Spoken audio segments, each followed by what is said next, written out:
I fully intended this video to be like, you know, the 180R doesn't shoot as good as the CS3, but that's really not what happened when we went to the field. That's too fast. Brandon used the 180R. You have a CS3. Yes, I do. What do you think the difference is? Or do you think there's a difference? Definitely big differences. Even though it's the same bolt, I noticed the shot on the 180 is way softer. Oh, wow. It just definitely, the shot is way different. I think a 170 is definitely more snappier. This is a little softer. Sure. I mean, that's, I think, the goal, because they lowered the bolt pressure and stuff, so that's cool. Yeah. Planet Eclipse just released their newest high-end super gun, the CS3, last November, and that thing sells for $1,800. Just a month ago, Planet Eclipse released this 180R for $1,100. Both of the CS3 and the 180R have a version of the Gamma Core bolt system. The 180R has the OPR core that runs at around 120 psi, and then the CS3 has the OP core that operates in a range of 95 to 105 psi. And when I played with the CS3, at least the one I used for review, I thought it was quieter and a bit smoother than the 180R, but I mean, you know, just very, very slightly. But that's why these reviews are killing me. It's getting so difficult to tell the difference between these guns. You didn't see anything. There's a close quarters. My head is way softer. Softer than your CS3? Yeah, definitely. 100%. Yeah. Definitely softer. It sounds and shoots more like my CS2. I swear. Are we up? It does kind of sound like one. Matt and Brandon are like connoisseurs of the CS3. They've really had them since they came out months ago and played with them much more than I have. I trust their opinions, but honestly, I've taken a spin with both these guns a few times now, and my 180R does shoot better than their CS3s. You know, it's not a crazy difference, but it certainly kicks less and it's quieter. I mean, we're not talking the difference between the Tippmann Kronos and the 180R here, but it's certainly noticeable. Maybe it's because I always use brand spanking new guns. You know, shiny, untouched, no one's ever used the things. So maybe my 180R just shoots a little bit better because it's brand new, fresh out of the box. But it's not like the CS3's been out for a really long time, and both Matt and Brandon don't have that many shots on their guns, and they honestly take care of them pretty well. They're not running them into the ground like I do. You know, if we think to the CS guns, like the CS1, 2, and 3, those things have a little bit more leisurely shot style. It feels like the bolt is a little bit slower, whereas compared to the 160, 170, or the 180R, they have a bit quicker and snappier shot style. And normally that slower, easier bolt style computes to like guns kicking less and being a little bit quieter. I think to like the Lux Ice or even the Lux OLEDs, those had a really slower bolt style and they shot very smooth and were really soft. And I mean, we're talking milliseconds though, right? I mean, it's like very, very minute when the guns are actually operating. So it's not going to affect rate of fire or anything crazy. It just kind of computes back to the way the guns feel a little bit. So even though this still comes with a version of the Gamma Core, Planet Eclipse have managed to lower that pressure by about 15 psi. So even shooting the 170R to the 180R, there should be a difference in the way they shoot. It just definitely, the shot is way different. I think a 170 is definitely more snappier. This is a little softer. Sure. I mean, that's, I think, the goal, because they lowered the bolt pressure and stuff, so that's cool. Yeah. And it's also coming equipped with the new FT bolt, a new version of the soft face bolt. Unless it feels lighter because the tank's longer and it's balanced differently. And I also didn't expect that.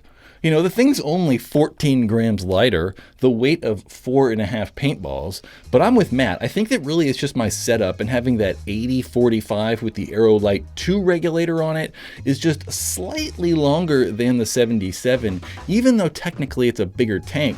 Having it pushed back a little bit is going to make it kind of feel a little bit lighter.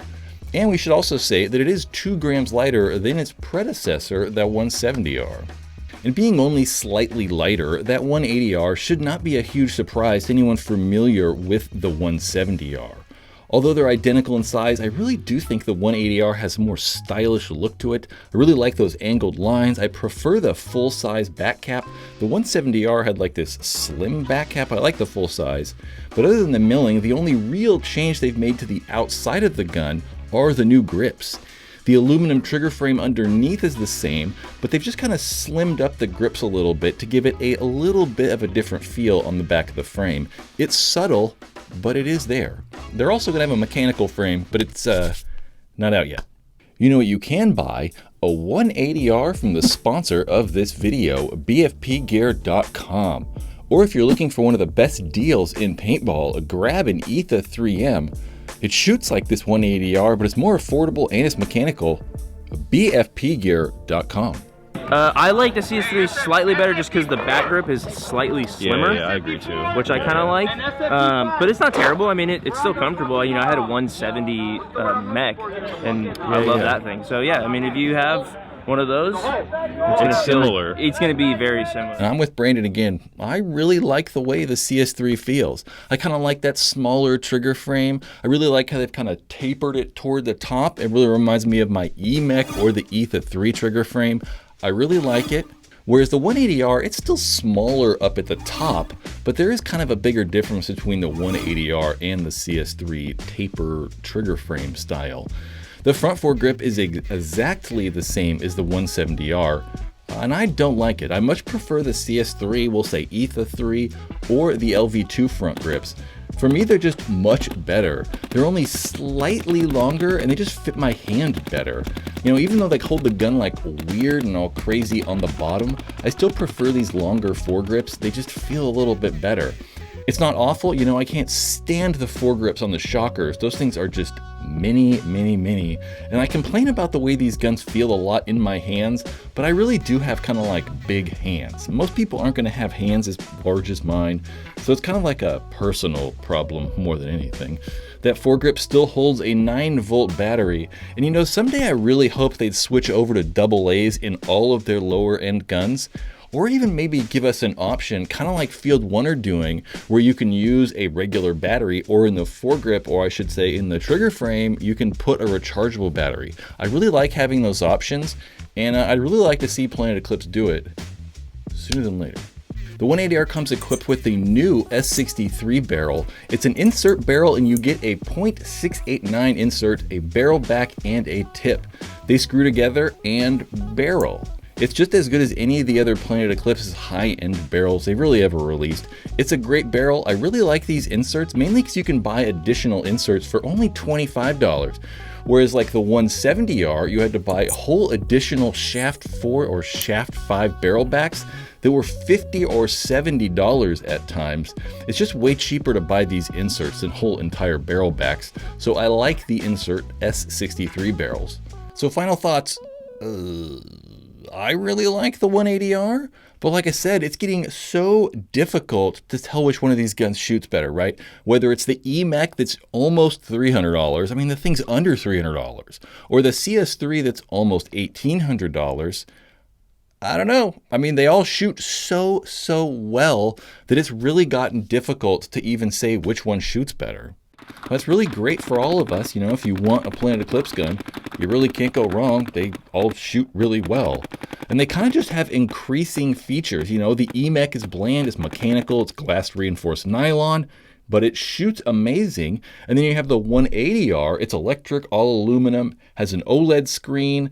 The CS3 is electronic, all aluminum, maybe a better build in aluminum, but it packs way more features than the 180R. It has Bluetooth, longer battery life, a better mechanical frame when it's released, better ergonomics, better grips. It's just a nicer gun. So if you want all those nicer features, buy a high-end gun, you know, buy the CS3 or buy the LV2, because that's really kind of all you're getting at this point. You're not getting something that performs better or worse at any price, I think, with Planet Eclipse, right? The ergonomics are all good on these guns. They all shoot well. They're all reliable. They're all air efficient. They're all easy on paint. They all perform very well. So if you want those super crazy features, you know, buy a CS3. But if you're maybe more like me and kind of just want the thing to work, buying a 180R is a fantastic option. You know, it's $1,100, so it's quite a bit cheaper than the CS3, but you're still getting that really like kind of premium all aluminum feel that you're maybe not getting from the ETHA 3.